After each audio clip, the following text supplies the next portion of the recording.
تلک الجنۃ التی نورث من عبادنا من کان تقیا. یہ جنت جو ہم نے بنائی ہے، اور کیسی جنت ہے، اللہ اکبر، اس دنیا میں تو اس کا تصور بھی مشکل ہے. وہ جنت ہم نے ان اپنے بندوں کے لیے بنائی ہے جو دنیا میں متقی ہو کر، متقی بن کر زندگی گزارتے ہیں. یہ اتنی بڑی چیز جس کو تقویٰ کہا جا رہا ہے، اللہ نے جنت انہی لوگوں کے لیے بنائی ہے. رسول اللہ فرما رہے ہیں کہ میری محبت اور جو شخص مجھ سے قربت کا طالب ہے، اور ایسی قربت کہ وہ قربت کبھی تبدیل نہیں ہوگی، وہ اس کو حاصل ہوگی جو متقی. سوال پیدا ہو تقویٰ ہے کیا چیز؟ دیکھو عربی زبان کے اندر تو تقویٰ کہتے ہیں ان تجعل بینک و بین ما تخاف تقاتا تقیک منہ. جس چیز سے تجھے ڈر لگتا ہے، شیر ہے، آگ ہے، دشمن ہے، اپنے اور اس چیز کے درمیان ایسی دیوار کھڑی کر لے کہ اس کا نقصان تجھے پہنچنے نہ پائے. اس کا نام ہے تقویٰ. شیر سے ڈر لگتا ہے، اپنے اور شیر کے درمیان ایسی خندق کھود لے یا ایسی دیوار بنا لے کہ شیر تجھے حملہ کر کے چیر پھاڑ نہ سکے. یہ تقویٰ ہے. آگ سے ڈر لگتا ہے، اپنے اور آگ کے درمیان میں ایسی دیوار کھڑی کر لے کہ آگ تجھ تک نہ پہنچ سکے. اس کو تقویٰ کہتے ہیں. اب اللہ کہیں فرماتا ہے تقوی کو اختیار کرو. یہ اصطلاح ہے اسلام کی. تقویٰ کسے کہتے ہیں؟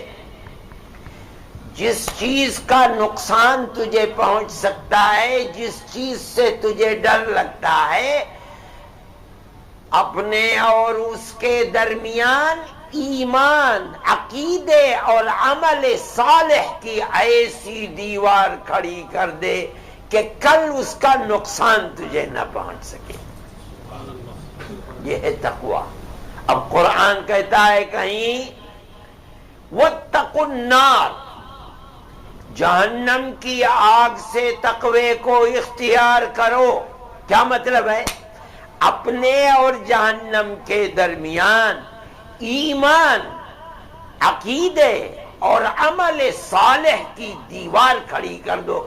جہنم کی آگ تمہیں کچھ نقصان نہیں پہنچائے گی. کہیں آتا ہے واتقوا اللہ،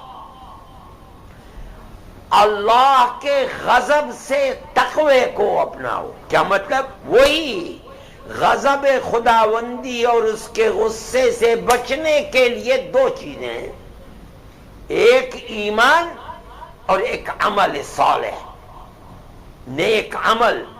اپنے اور اللہ کے غصے کے درمیان ایمان اور عمل کی ایسی دیوار کھڑی کر لو کہ کل میدان محشر میں تجھ کو اللہ کے غصے کا سامنا نہ کرنا پڑے.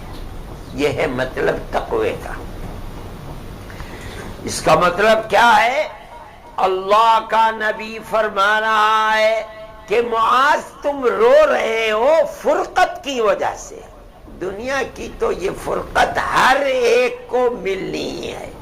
یہاں کی زندگی تو ہمیشہ کی زندگی نہیں ہے. اگر تمہارے دل کے اندر مجھ سے سچی محبت ہے اور تم یہ چاہتے ہو کہ مجھ سے ایسی قربت تمہیں میسر ہو کہ وہ قربت کبھی بدل نہ سکے فراق سے، تو بس ایک ہی نسخہ ہے. وہ نسخہ ہے کہ اپنے ایمان کی حفاظت کرو اور عمل صالح کی دیوار کو چنتے رہو. اگر تم نے موت کے وقت تک اپنے ایمان کی حفاظت کر لی اور برابر رات اور دن عمل صالح کرتے رہے، برائیوں سے بچتے رہے تو یاد رکھو میں تمہیں آج دنیا میں بشارت دے رہا ہوں کہ کل جنت میں تم مجھ سے اتنے قریب ہوگے، سب سے زیادہ قریب ہوگے، اور ایسی قربت جو پھر کبھی فراق سے بدلے گی نہیں۔